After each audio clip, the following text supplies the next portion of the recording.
Hey guys, this is Homayun Ravi. I am going to introduce to you the ACL 21 protocol that I have developed for rehabilitation of the ACL tear, of the reconstruction.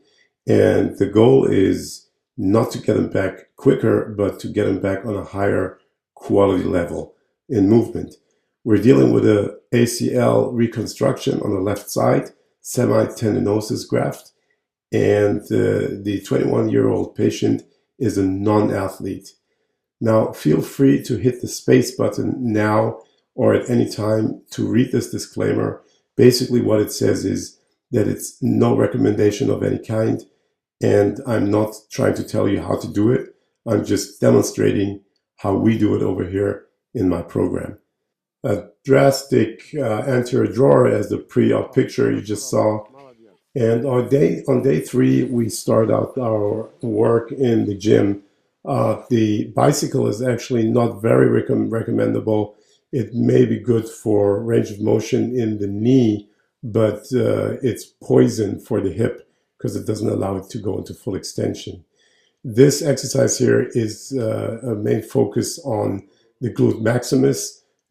We achieve the activation of the glute maximus with that rubber band that forces the glute maximus to activate, to stretch it.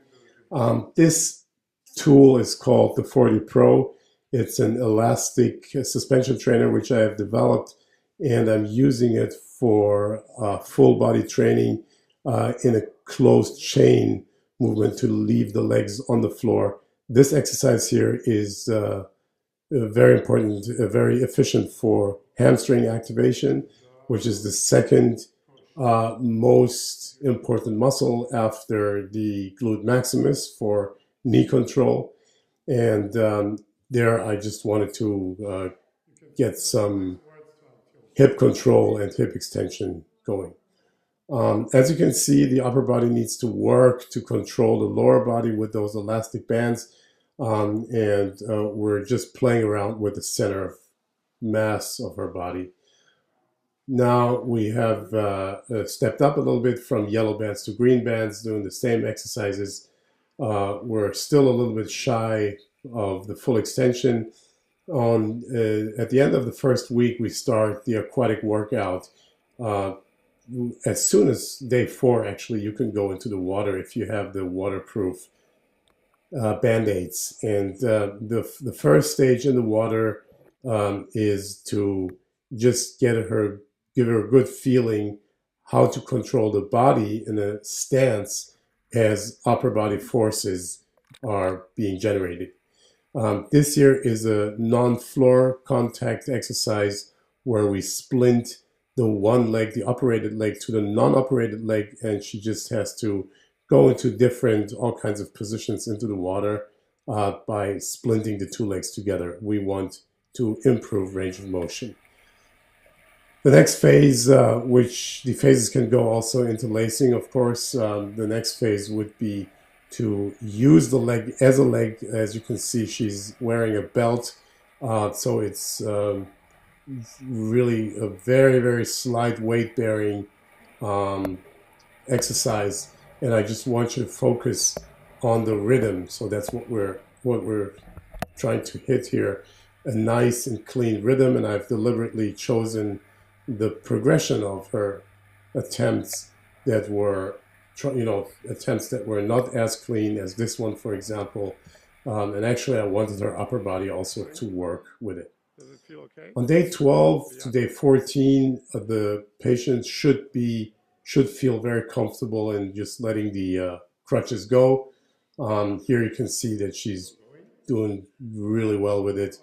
And whatever you see here in this video, guys, it's not about just walking or raising the knees. It's really about details, and to focus that these details are being executed in full precision. So right now, I want her foot to exactly do what she wants. This exercise, of course, is a little bit more strenuous on her concentration. But over here, for example, I want her foot, her toes to go up. I want her to know what the pinky toe is doing during the whole exercise. So it's really about precision work and on focusing on details. There she corrected the foot. And I rather have the athlete and the patient know that what they're doing is very dangerous, so that they stay focused. And so far in the past 17 years, I had no accidents because they focus. So here she's very happy, no crutches, and we are doing some exercise here also with controlling the body weight and in different body positions. So I like to think in the axis of extremes. So the one axis on the one end being the full extension, and on the other end being the flexion. So I have most of the exercises done as well as in full extension, as well also in flexion.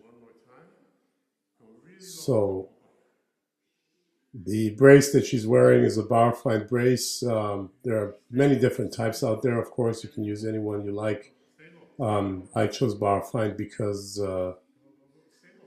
actually I was involved in the development of another brace by Bauerfeind, but I'm also really convinced of their quality. So the knitting is really high class German quality.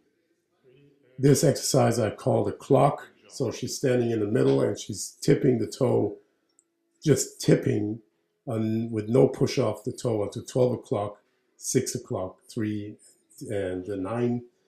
And just a few moments ago, you could see in her face that she was really focused. Here she's doing an excellent job. Of course, she's standing on the non-operated leg. That was the operated one. That was really good. So here, once again, she's pulling the rubber band apart, but my focus is to keep her feet parallel as she steps over and steps onto the ground, and to really control her feet. Focus on the full body. It's not only the knee, it's the hip. Here I've been using the belt of the 40 Pro system to create some resistance. And with this step up onto that beam, her hamstrings are super ignited. So really, really good control.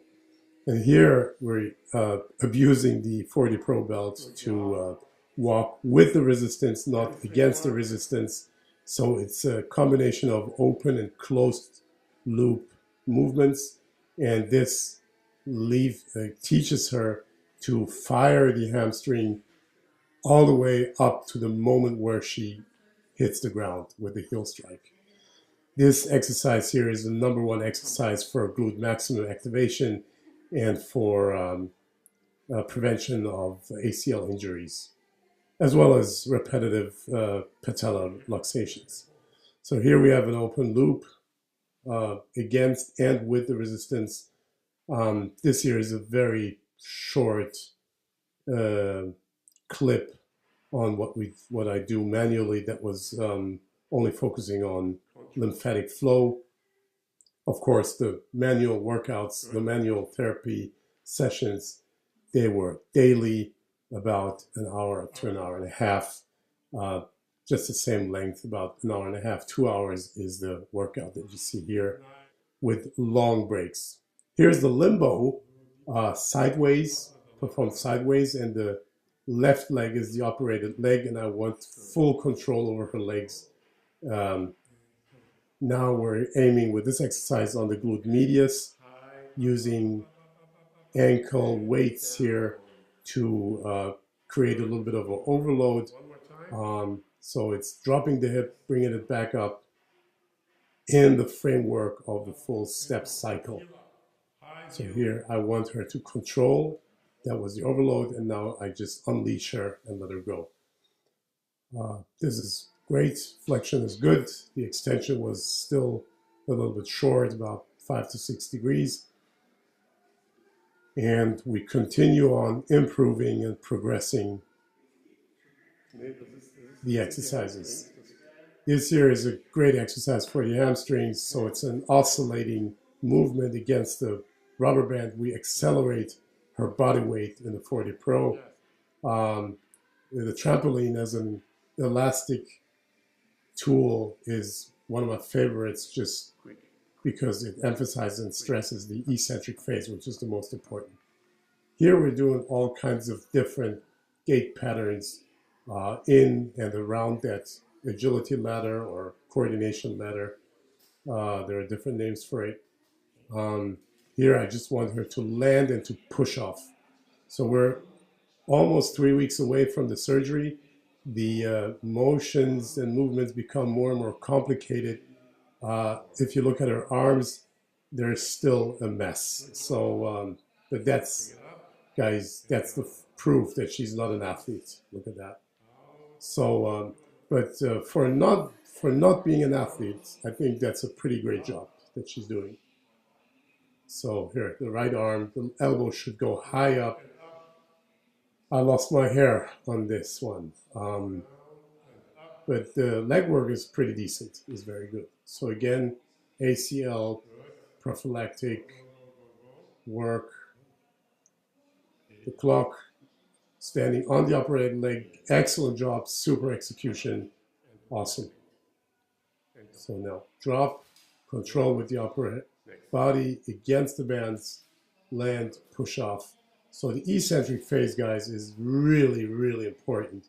And I will show you why in a few minutes when she came back 5 months after we finished with this first 3 weeks. So here we're also going, really engaging the full body. So any program that you have that mainly focuses on the leg is not really optimal. So you need the full body to engage in movements like squats, and that was not a very deep squat, and extensions.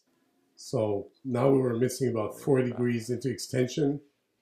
And here she's jogging. She was Russian, so I learned that that means using the leg like a leg means use it kak naga, like a leg.